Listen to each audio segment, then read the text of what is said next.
everyone, it's me, Laura. Yep, Zach's not here today. Actually, I'm going to be filling in while Zach is off doing something that is a little new, but also a new passion. He's traveling. He's actually in New York and California and Colorado. A little bit of fun, a little bit of wedding time, a little bit of family time. But in the meantime, it's me and my friend Craig. Craig is also a practitioner like myself. He works with individuals and couples, and he's based out of Utah. One of the things that I appreciate most about Craig, number one, is this is his second time actually being on the podcast with us. But also, he is not just someone who talks the talk, but he literally walks the walk. If you follow him on social media, you will see that he has daily thoughts, actions, ways in which he is not only asking his clients to show up, but how he is also persevering and showing up in his own life. I hope you continue to listen. I think that this is a pretty cool conversation. I'm going to ask you a lot of personal questions, Craig. Are you okay with that? Yeah. Okay. We've been playing with the Zoom settings, and are you going to leave it on that one? I'm leaving it. Yeah. I don't think men get the opportunity to know what it feels like to put makeup on. Like it is such a boost. And to each their own, right? Like there's definitely women who feel amazing, no makeup, men who wear makeup, but it feels good in the morning to be able to take your wake up appearance and then elevate it just a little bit. And then even more so if you use Botox, which I'm a huge fan of, and I'm fine saying it. Well, this filter is giving me a taste of it. So I'm on right now. My forehead's looking good. Like I'm a little shocked right now, but I'm very excited about this look. It's funny that you mentioned that your wife's been trying to get you to do Botox because, and I'll be really, we have a sponsor, OneSkin, and I gave my husband, or he stole it, to be perfectly honest. He stole our product that was mailed. And because he has like these bags under his eyes and he doesn't know what to do with them. Really? And he's never been a product guy. And then finally he said, hey, so I'm starting to use this product. I can see the results. What about something a little more intense? And I was like, you mean Botox? You want to do some Botox? Let's do some Botox. Yeah. Would you ever try it? Would you ever do it? Yeah. Okay. I'm not so worried about, hold on. What are these called? Crow's feet? Crow's feet. Yeah. I'm not so worried about that, especially with this filter on. It's this butt crack in between my eyes, which you can't see. There you go. It's permanent. Yep. Which, okay, here's the real question, which is when you can see the butt crack, does it give you an expression that you're projecting into the outside world that you're not okay with or you're not happy with? No, it doesn't. Okay. It's just you. Because here's the thing with that particular line right here, a lot of people say it makes me look angry. And I don't want people to think I look angry. No, I don't think that. No, it's just the butt crack. You don't want a butt crack on the front. Butt cracks are for backs, right? No, I got a big enough one in the back. I don't want another one in the front. I don't know. And now seeing this is a danger of filters. It is. Wow. Yeah. I think it's really, can you imagine what it'd be like to be a celebrity who sees themselves always through a filtered version of themselves? Like every photograph that comes out, every photo shoot, every movie, whatever, it's like you have the most makeup on, you have all of the tailored suits, you have all of like the touch-ups, and then they have to stare at their real face every day in the mirror. Be really messed up. That would be messed up. Yeah. Hey, let's talk about real stuff, huh? Okay. Yeah. I mentioned that you are our first repeat offender. You were the very first person to be on the show for a second time. That's shocking. And no, I'm so honored. I'm so pumped. And I can't even remember what we talked about the last time. I mean, I'm sure we talked about your journal, but I can't remember. It's been that long since we've had you on. Yeah. Well, I went for a walk last night and I listened to it. Oh, you did? What did we talk about? It's so good. You're like, I am so good. Listen, I'm surprised I haven't been on here 4 or 5 times after that episode. I agree. It wasn't even me. I'm just kidding. Like you talked about some amazing things. Zach drops. It was such a good conversation, but it was about mindset. It was about gratitude. It was right at Thanksgiving of 21. Right? Oh, wow. Yeah. 2021. So we were already in COVID at that point for a solid 6 months. COVID was 20. It was a year and a half in. Okay, Yeah. got it. But the world took a long time, right? Like we still are homebound. We've never recovered. Mm-mm. But it was a really fun conversation. There's so many good things. People need to go listen to it. It was What good. episode? Do you know what number it is? Yep, 191. Nice. I'm so glad you came prepared for this interview today. I was just like, I don't want to say all the same stuff, even though there's probably so many more listeners. You guys are kind of a big deal, right? Yeah. Yeah, I mean, yeah. Did you know that we have 11 billion listeners? It's kind of incredible. You have 11? Hold on. Billion. Well, thanks for having me on today. Good to be. I'm now. Thanks for wearing your suit. I appreciate you stepping the game up. I am not surprised by that. This is such a good show. So that's why I forced my way back up again. Good. I love it. Thanks. If you don't ask, you don't receive. So I'm all about asking for what you want. Yeah, I'll be waiting for my the YouTube plaque. Totally. Some kind of something for being the first, second. Then I mean, oh my gosh, I'm going to send you something to your home or your office, and you're going to get it and you're going to be really confused. And all of a sudden you're going to go, oh, this is what you get when you are on a show that has 11 billion listeners. Yeah. Okay. So here's the personal questions before we dive into, and I'm just going to give a little bit. And actually I kind of want to know a little bit about what is lighting you up personally these days. Like, what are you finding is lifting your spirits? What are you finding is like engaging your brain and your heart? I'm just really curious, like, where are you at right now personally? I'm a little low personally. Okay. I'm so glad to hear you be so open and honest about that. Yeah, I am a little bit low. It started towards the end of last year. Yeah. I launched some really cool things in my coaching and counseling practice. I guess they're separate at this point, but online courses. I started a community, like a membership site. Yeah. Has a really cool tagline. It's like a therapist in your pocket. Anyway, cool. The community is really cool. The community is a really cool thing, but I think I just got burned out. Yeah. And so I knew I had to do something different. You'll like this. So I did a 6-week program and I ran a marathon. No, you didn't. How come I didn't? Hold on. You trained for 6 weeks to run a marathon? I've never ran before. I have never run before. I trained for 6 weeks and I ran a marathon. And I'm dropping the big FU. Are you kidding me? And you have your own. I made my own medal. You made your own medal. I just did it by myself. Dude. Well, my brother-in-law, he went with me, so I made him one too. Oh, yeah. Oh, no. It was a big deal. It was a real thing. Wow. So that started to light me up. I'm like, I got to do something. I need to. Yeah. I need to push myself. I need to get back on the winning side of life. And it was really cool. So I ran it March 9th. So it's been a month and a half now. And I've never recovered, by the way. My knee.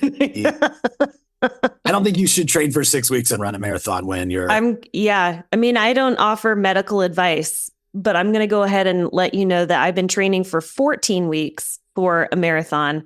And my coach said, Laura, I'm really concerned. Gene doesn't listen to the podcast, but I'm going to talk about Gene Usueta for a second. Usueta? No, I don't think that's his last name. I'm making it up. But he basically said, I'm concerned that you don't have the volume to run this marathon. And I'm going to go. Do you know how many miles you ran in 6 weeks to prepare? Do you know the data on that? 105. Okay. Our coach projected over 400. I can't remember what the total volume of the training program was, but it was over 400. So you ran about a quarter of what my training group is getting ready to run this weekend. Actually, on Sunday, we're going to go to the Eugene Marathon. That's impressive. Don't do that though. However, it's impressive, but it's kind of dumb. But did it do what you were wanting it to do of kind of kickstart you? Oh yeah. I've been so productive since then because I don't know many runs that I was like, here we go. Yes. Yeah. 20 miles today. This will be great. Said no one ever. Yeah. Never. Yeah. But it's I really appreciate the mental game of running now. Yeah. And I really did learn to love that. And I feel like my ADHD got more in check. seriously. Boy, there's something else we want to talk about, but yeah. Okay. There's no ADHD in this room right now. None. Let's see if we can keep this conversation on track. Yeah. What were we saying? I'm just kidding. No idea. I think we're talking about dinner. Yes. So no, but I'm more productive. Yeah. I have that. I definitely have that mechanism that's like, Craig, it's time to do something. And I'm more likely to do it now. I see myself do that. But I'm also so your like discipline got sort of like dialed in. Did. Yeah. Okay. Yeah. So if somebody's listening to this, like I'm just thinking through, okay, you were in a low spot and you reach for something. And I guess it could have been a marathon, but it can be anything. But what is it that they need to reach for? Is it like a goal that's so difficult that it's going to really push them into their discomfort? Yeah. We have to get out of comfort. Out of comfort. We can tie this to marriage too, because it created a lot of conversations. My wife's not pleased about the marriage. She was not happy. Really? Yeah. I mean, I'm a big guy. I lift heavy weights and yes, you do. Yeah. Yeah. And so she's like, you're going to end up in the hospital. Rightfully so. I get injured a lot when I do weird things. Okay. So she wasn't happy about it. But I also noticed, I'm like, we'll have difficult conversations about it. And I don't have to be reactive. And it really pushed a lot of even marriage stuff. So it's really weird how many things I took from the marathon. But your question is, do people need to do something and get out of the comfort? I think so. I think there's so much growth out of the comfort zone. Yeah. Okay. But here's the thing that I think is so interesting is that you said you were burned out and then you reached for something even more difficult and uncomfortable. I'm like, It's really weird. That's really weird. That's interesting. That doesn't seem like that would be the natural inclination. Most people, when they're burned out, say, maybe I should slow down. Maybe I should do less. Maybe I should do some self-care. And you were like, we're going to go ahead and put this into high gear and we're going to push harder. Yeah, probably because it was the body. And I think you appreciate this. Like when I pushed my body or people push their body and then the mind gets involved, it's a different kind of energy. It fueled me. I may have been exhausted after those runs. Yeah. Which I'm telling you, after day one, it was like a walk 5, run 10, walk 5, run 10. I was like, I did a little recording on my phone. I'm like, I can't see how this is going to be possible because I couldn't do that on day one. Dang. On day 41 was the marathon. That's not. Oh my gosh. So I think it rejuvenated me because it was my body. It was my mind. It wasn't just go to work and do another project, like that kind of burnout. And so I'm feeling that again. And like when you say, where are you at today? That's a little bit where I'm at today. I'm a little down. Okay. So I'll go move my body today. Like I got a break in the middle of the day. I'll go work out and probably sauna and meditate a little bit, but I love that. I was watching, I have not been on social media. That's been something that I got a little burned out on social dynamics, and it actually started around COVID. And so I decided I was just going to get rid of social media, and I really liked it, but then I had to get back on it because of Marriage Therapy Radio. But we follow you, and I happened to be on there looking at something and it popped up and you were like, you know what? I took a little walk today on my lunch break and I feel so much better. And I just walked down the road and I came back and I took my snack and I was like, I found that the dogs needing to go out, we didn't have a yard for a long time. And so I had to take them for walks like 4 times a day. And my mood was so much better because I was forced to take the dogs for a walk. And I wish I had the discipline to do that in the middle of the day rather than sit down and scroll or do any like fold the laundry. Just go for a walk. I know that the exercise is going to make me exponentially more happy. Yeah. So I'm going to put those back in. That burnout, like, okay, let's move a little more. Yeah, I like it. Hey gang, it's Zach here to remind you that if you're not using Rocket Money, you're probably doing it wrong. I mean, did you ever find subscriptions you forgot about or any that you paid twice for and didn't realize it? We are active subscribers across the internet for fitness apps, food delivery apps, entertainment apps. Did you know that nearly 75% of people have subscriptions they forgot about? Before we started using Rocket Money, I thought I was in control of my subscriptions, and I couldn't believe it when they showed me I was paying for a handful of extras each month. Between those streaming services, the fitness apps, and the delivery services, it was never ending. Thanks to Rocket Money, I'm no longer wasting money on the ones I forgot about. Not only do we use it, but my daughter's using it as well. I finally had her hook up, and she was blown away by the number of subscriptions that she had just let lapse and totally forgotten about. Rocket Money went in, canceled them for her, and now she's starting to see her account balance go up. She's always struggled with finding ways to manage her finances, and with her busy life in college, the last thing she wants to do is spend time budgeting all of her expenses or tracking down customer service teams to cancel old subscriptions she no longer uses. Now she's using Rocket Money, and it does all of that for her. Rocket Money is a personal finance app that finds and cancels your unwanted subscriptions. It monitors your spending, and it helps lower your bills so you can grow your savings. With Rocket Money, my daughter and I both have full control over our subscriptions with clear views of our expenses. We can see all of our subscriptions in one place, and if we see something we don't want, Rocket Money can go in and help you cancel it with just a few taps. I love how the dashboard shows me this month's spending compared to last month's, so I can clearly see my spending habits. Plus, they'll help me create a custom budget and keep my spending on track. This has been a huge benefit to my daughter. Another thing that she found out is that Rocket Money will even try to negotiate lower bills for you by up to 20%.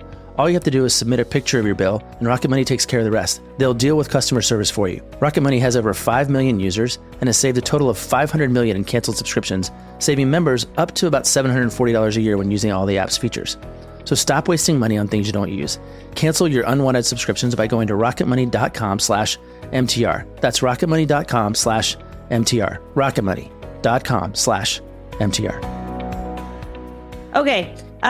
What is lighting you up professionally? Like, what's the thing that you find yourself having some passion or energy around in your work with individuals and couples? The community I mentioned is lighting me up. Yeah. Okay. Tell me about it. Cause I don't know anything about this community you've created. Yeah.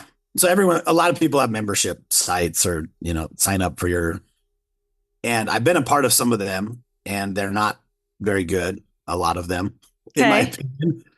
I'm just paying all this money to have contact with this person and I never have contact with that person. Okay. And so I've done it totally different.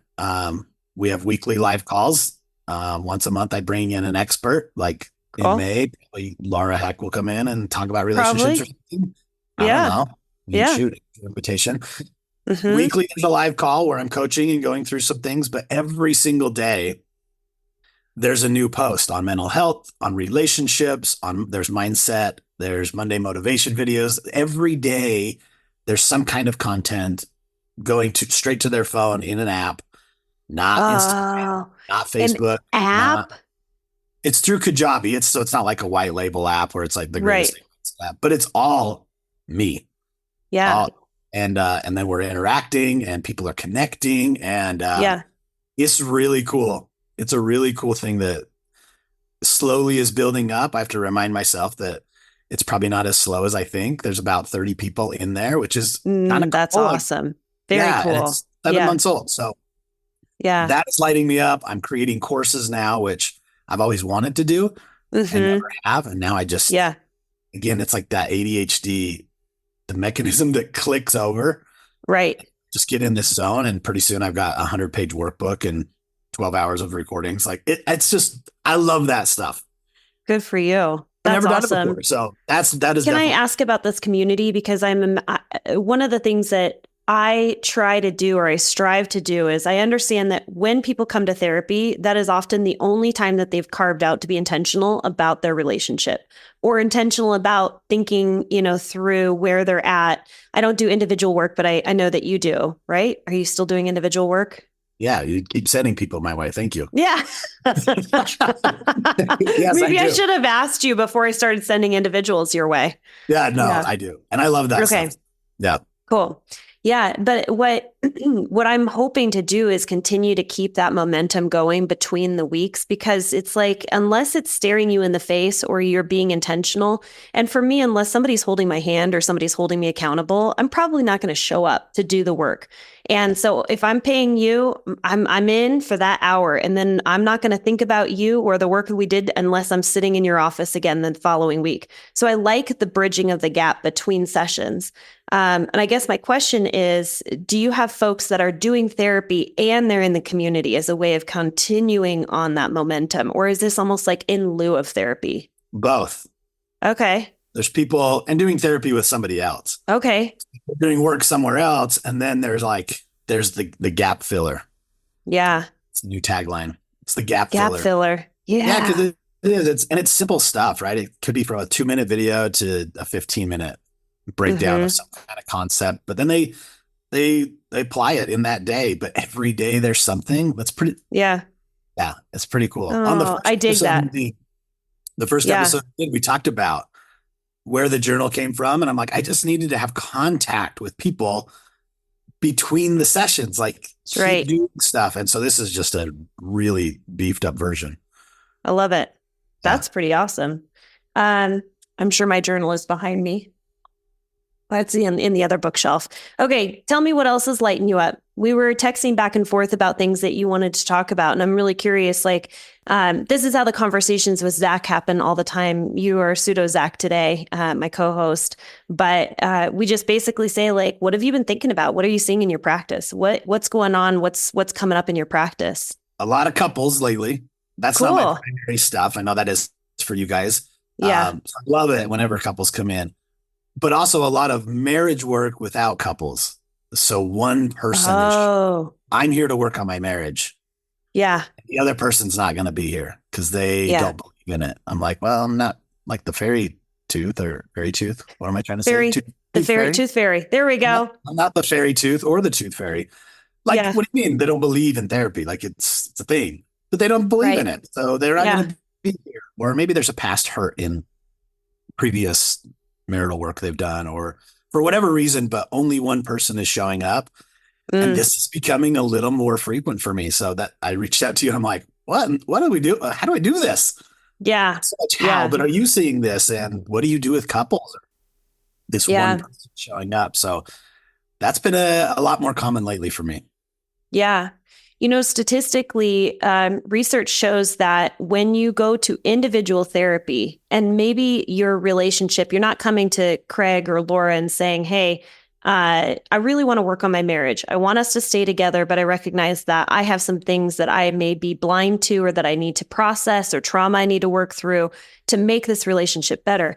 That's awesome if you're doing that piece of the puzzle. But statistically, we're finding is if you have an individual therapist and you're like, I have a history of anxiety, I want to work on my anxiety, and all you're doing is talking about your relationship, your therapist only has one point of view. And so what they're going to do is they're going to take your side 100% of the time. There is no perspective because all you're doing is sharing, this is what's going on in my relationship. And your partner's not there to share their perspective. There's only one truth that's coming out in therapy. And with a therapist that's only taking your side, we see that relationships actually get worse because you don't have somebody else representing your partner and their point of view. You're just having your partner, your therapist, be a sounding board, validating your perspective.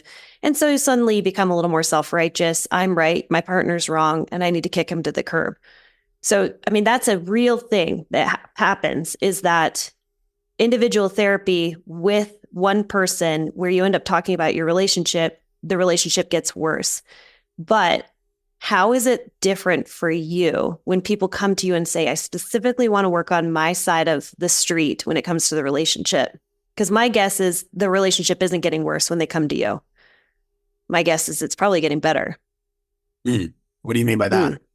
Well, because if they're coming to you and they're saying, Craig, this is the specific reason I'm coming to see you. Yeah. I'm coming because I want to work on my piece of the relationship and how I can make it better. So when the objective of what therapy is for, and you're coming to somebody who is, I would say, relationship informed, you're working with them, right? Yeah. I think I got this from you. I was thinking about this the other day. I ask if the couples are in there together, session 1 or session 2, it's one of my favorite questions. I really think this is from you though. So if it's not from you, just take it and be like, yeah, sure. That's me. Sure. Okay. But I will ask in a better way, but how do you suck in the relationship? How are you not showing up? Is this yours? Yeah, totally. Every couple I see, this is one of the first things. Yeah. It's the whole healthy me, healthy we concept, right? Like you could look across at your partner and say, if they did this and this different, I could do better too, which might also, which may be true, but you're probably not easy to be married with either. Mm-hmm. You're probably not so great either. So how are you? And so if the couple is there, I ask that. And if one person is there, I ask that. How are you personally? Like, just look at yourself not showing up very well in your relationship, in your opinion. And then we begin there. Okay, cool. That's where we can begin, because you already know and you're owning it. I'm not very good in these areas. Mm-hmm. And it could be mentality. It could be, some of their mindset or how they're perceiving their partner. But it could also be, and many times is, a lot of behavioral or habitual stuff, where the stonewalling stuff, or they just like our communication, and it's on me. I act like I don't hear him or her a lot because I just don't want to how's that working out? Okay. So when you have an individual that comes to see you because their partner doesn't want to come to therapy, and you start with the question of what is your awareness of your faults in the relationship? Or do you ever ask, what are the complaints that your partner has about you? Yes. Yeah. Okay. So what are the complaints that your partner has? What is your awareness? Sometimes when we come to therapy, we have zero idea of what we're doing wrong. And that's part of my role as a therapist, is to say, I'm going to come in, I'm going to spot some of the things that you don't even have awareness over, but we've got to start with your awareness of what's going on. I like to also ask the question of, what are some unhelpful guides that you learned from your family, right? So or unhelpful ways of communicating or conflict or managing relationships that you learned from your parents that you're aware of. And that's where it gets easier for them to say, oh man, I'm such an avoider when it comes to conflict. I got that from my dad. And I'm such a blah, blah, blah. I got this from my aunt. That's an interesting question too. That's a great one. Cool. Okay. So you're seeing individuals coming to you and they want to work on their piece of the puzzle.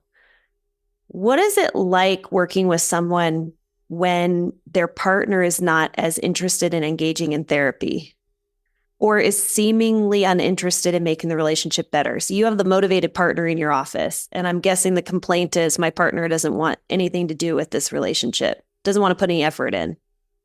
Yeah. What is that like? Mm-hmm. What do you do with that? Well, it's tough. It's kind of why I texted you. I was hoping you were going to tell me all the stuff to say. Where I go with it is, let's focus on, if we're going to be fixing anything, one, it starts within. Cool. But let's get away from fixing or changing or improving our partner, and let's focus more on the patterns. So now it's not, I want to help them to begin to separate looking at their partner as all these problem things. And yes, they are problematic, but it's the patterns we want to address. And so I try to push them more towards that. And I don't know what your thoughts or feelings about that are, but focusing on patterns more than your partner is okay.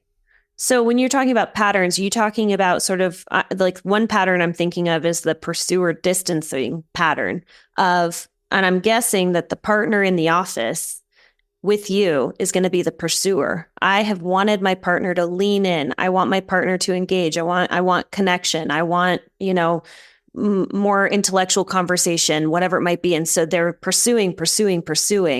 And one pattern that can naturally occur is, when you pursue your partner, they naturally distance. And so that becomes kind of a vicious pattern or cycle in the relationship. Is that kind of what you're talking about when you think about patterns? I mean, that is one pattern, but it even could be just the communication styles that they have. Or we go to bed mad every night. Again, so all the little stuff, or they're not doing the dishes, or they're forgetting X, Y, or Z, or it's easy to say, if we can just fix them in that way. Okay. And that's where we come back to the self. It's like, well, what are your patterns? How are you showing up? Maybe they do present you with fill in the blank. How are you responding to that? It's either helpful or hurtful in this ongoing exchange that you guys always fall into. Interesting. Yeah. Gosh. So I'm kind of thinking about like, what would I do if I had a client in my office that was basically saying my relationship isn't going well? I am the only one that's sitting in front of you right now. You're absolutely right. The only thing I talk about is that person. I'm not interested in the other person. I'm interested in how they're showing up because that's the only thing I have control over. It's funny because as you were talking, I was thinking about revenge bod of like when somebody like breaks up with you, you can wallow in pain or you can do something to make yourself better, whatever that might be. And when I have couples that might separate and they're like, what do I do? I'm so hyper focused on this other person. What do I do? Like focus on making yourself the best version of you that you possibly can be. And if you're interested in the relationship being better, you can focus your attention on trying to get your partner looped into the relationship to engage with you, or you can be more engaging. And that starts with you. So it's like, how do you get the revenge bot or how do you get the revenge mind? Like, well, how are you more interesting and engaging where your partner wants to lean in? That's the only thing you have control over is yourself. So I would probably focus on kind of a little bit of like, how do you get yourself to have the best mindset? How do you make yourself, as interesting as possible and get more hobbies and engage with other people outside of the relationship, but become very self-focused? Yeah. Great approach. And I would imagine that the other person in the relationship doesn't want also a good or better relationship. They just don't want to go to therapy. So sometimes that's a good place I'm just thinking about that now. It's like, we don't have to focus so much on, and if that's you, right? If you're listening to this and you're like, oh, well, that is me, like my partner won't step foot in an office with me. So how can I make a difference in my relationship? Well, you can. But even the conversation with your partner would be, what are those gaps? What are the gaps of, here's where we're at. Here's where we both say we would like to be. Sure. If it's not going to happen inside of an office, let's at least talk about some of that gap and how can we start to close it? Yeah. Because I bet your partner, even if they don't want to go to therapy with you, they have a desire to still have something to be better. A good relationship. Yeah. Yeah. Yeah. I 100% agree. And it's interesting because it's like we are looking for ways to be able to recognize that our partner's leaning in. So it's like, here's the lenses. And if you invite me on a date, if you do the dishes unasked, if you, X, Y, and Z, whatever it might be, then I'm going to know that you're interested in leaning into the relationship. And the problem is we've really boxed in what we see or view or deem as acceptable behavior of how you're leaning in. But if you do anything beyond, right, like beyond what I see is acceptable of you leaning into the relationship, I refuse to see it. I really think that other person that's not coming into the office has a whole lot of intention and is probably doing a lot of things that represent leaning in. Like I'm coaching the kids' soccer. How is that not me leaning into the relationship? Well, you know what? You didn't ask me how my day was today. You didn't ask me what I thought about politics or whatever. You didn't engage me in conversation. You didn't initiate sex. Well, that wasn't what I was hoping to do. So I just kind of think we need to broaden also the view of what constitutes leaning into the relationship. And it's probably happening a lot more, no matter what person you are in this situation. It's probably happening a lot more on the other side than we are noticing. Yeah, 100%. And if we are noticing, we're not reinforcing with appreciation or. Right. Yeah. I found that a lot in work with couples is people are doing a lot more than they're not just being given credit for, but that's even being caught. We're not catching stuff. Yeah. There was so this is going to be maybe new to our listeners, but it's a review for you. But Dr. Gottman cites research by Robinson and Price, where they would put a couple into a room and then observers on the other side of a glass plane. And they would watch these couples and record their interactions. And they would just be having any kind of a conversation. And the researchers are coding positive and negative interactions. And then what they do is they bring the couple over and they teach them how to record or how to observe positive and negative interactions. And then they play back the video for them. And what Robinson and Price found is that the couples who were happily married had a very accurate depiction of what positive interactions look like between the two of them. So they were almost fully aligned with what the researchers coded as positive and negative.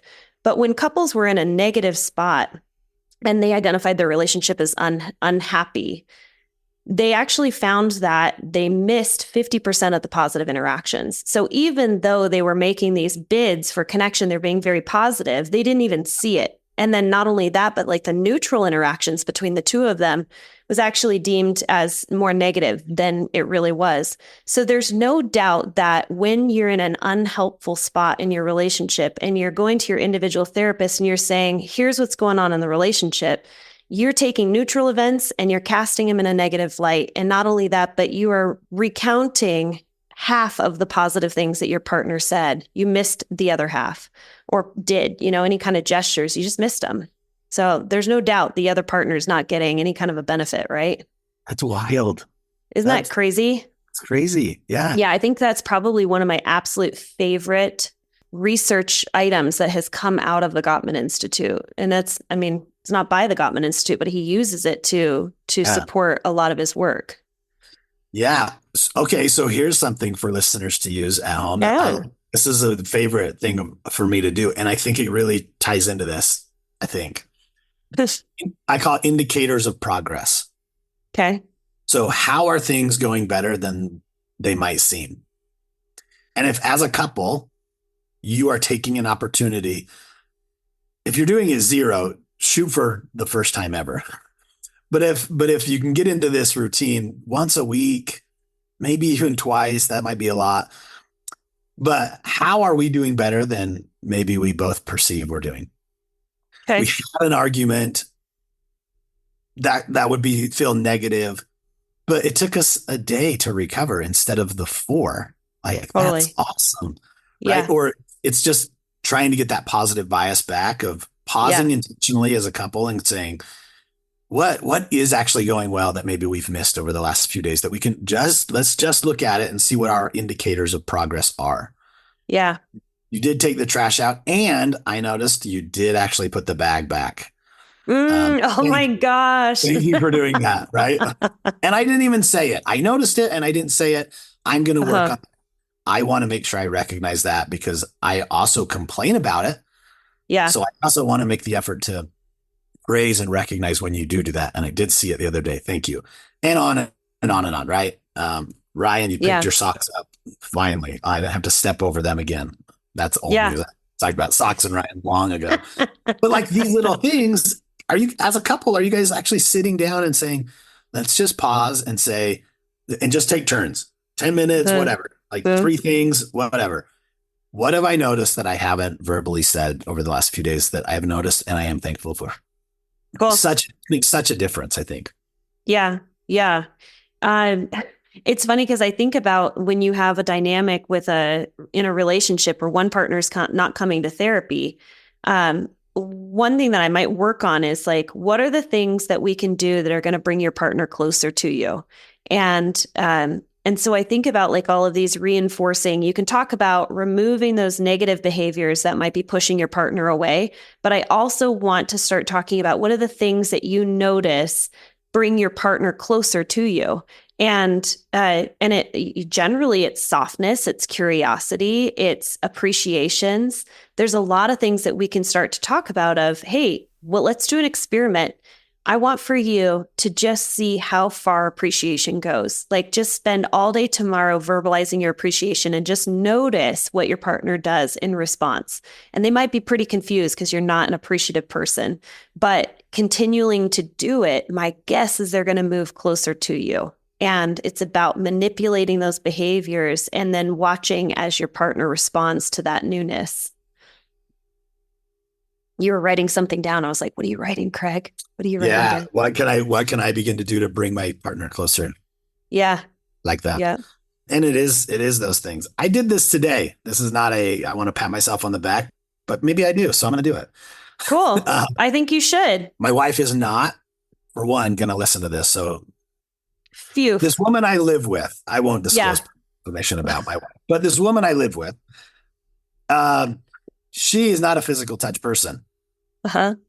I, for the last, 20 years have said, I'm a physical touch person. I really can benefit. I mean, I am on fire when you just initiate hugs. If I come in the door, I don't need you to run like our dogs do over to me full of excitement, but I would like an initiation of like that goes so far for me. Yeah. She did it yesterday.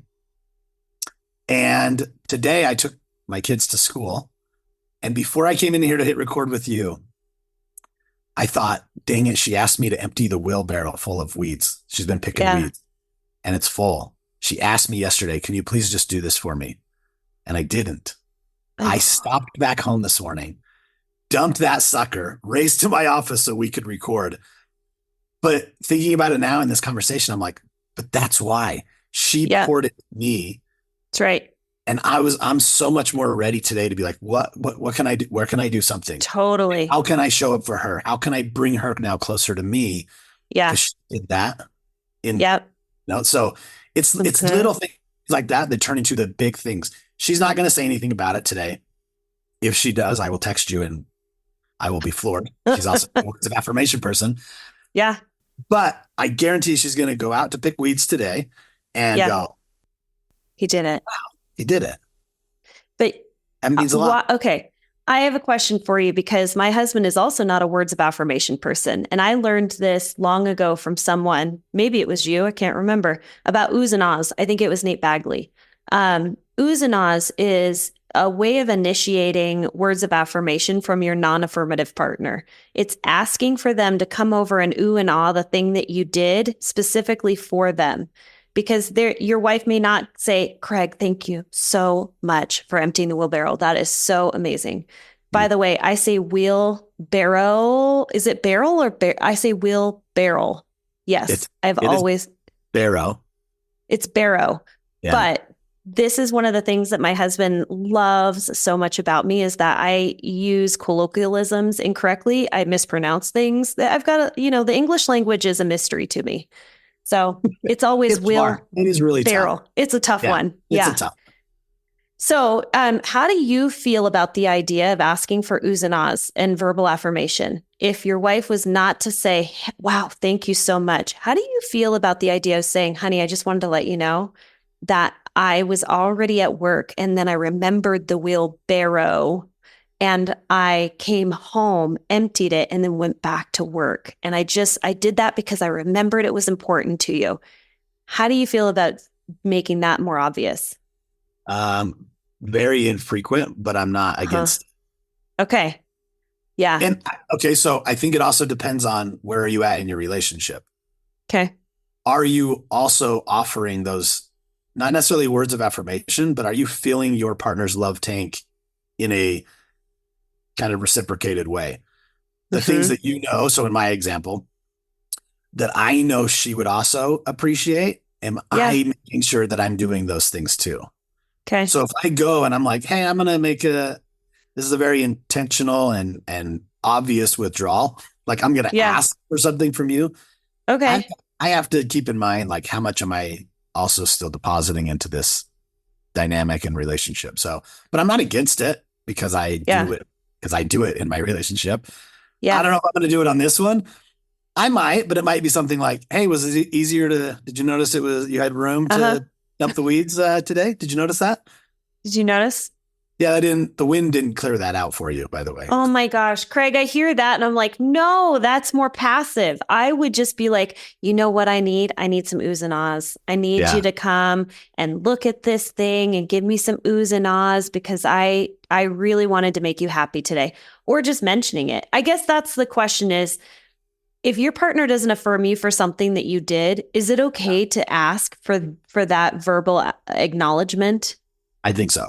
Yeah. I think so too, because I think when we are establishing, an exchange of when we do things for each other, even if it is required, expected, part of our duty or our lane, it's okay to say, I would really love a thank you. That fills my bucket. I love to have the, like the loop closed for me, that you saw it, you acknowledged it, and you appreciated it. Because I know that psychologically is going to reinforce that behavior more and more in the future if you were to close the loop. Yep. No problem in doing that. No problem. The frequency again, right? If it's, did you see what I just did? Did you see that? Can you please tell me? So again, and maybe it's more, save it for maybe some of these bigger things. This felt bigger to me. I went out of my way. You totally did. And I even ignored the first prompt I had, which was pulling out of the driveway with my son. I looked over, yeah. I was like, maybe she won't get out there until I get home from work anyway. And then I went, I was like, no, come on, don't do that. You had the prompt. Do not self-deceive right now. This self-deception stuff, if you've ever read that book, Leadership Deception. Oh, it's good. Wait, hold on. Say it again. What's the name of it? I think it's Leadership and Self-Deception. Okay. The Arbinger Institute. Okay. So good. Summed up in one sentence. When you have this prompt and you know you're supposed to do something, and then you ignore that, you're in self-deception mode, and everything else after that kind of goes in a negative direction. So I knew it. And so I went back. I also went back because of how she's been depositing into me in other ways too. So yeah. Okay. This is, man, it takes me back to this question though of how long is the partner who's sitting in your office saying, I want to work on my relationship, how long can they stay motivated to continue to work on the relationship if the other partner is seemingly not leaning in or doing anything?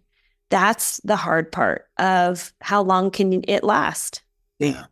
I don't think every marriage should stay together. I don't think people, there's worse things in life than divorce. Yep. However, we societally, we give up too early. That seemingly part that you said. Right. If we can get, and I have that individual, that one person working on the marriage in the office, I'm really going to work hard to shift that perception.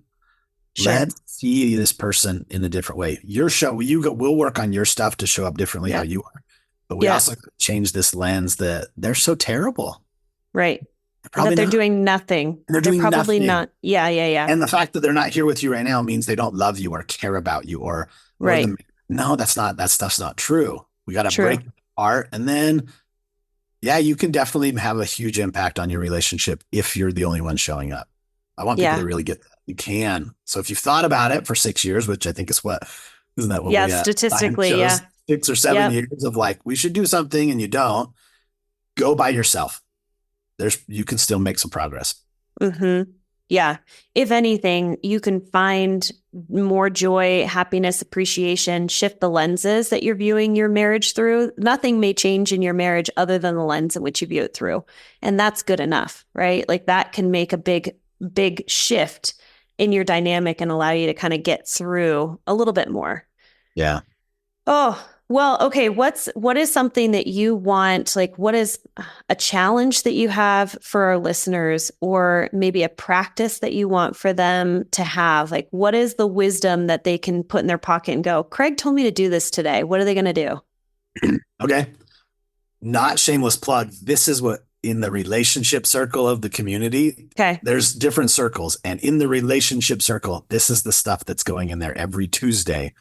Relationships are on Tuesdays, but this kind of stuff, here's some education, here's a prompt, and here's a little challenge for you to take on. So every week inside the community, this is happening for your mental health, for your relationships, all of it. Nice.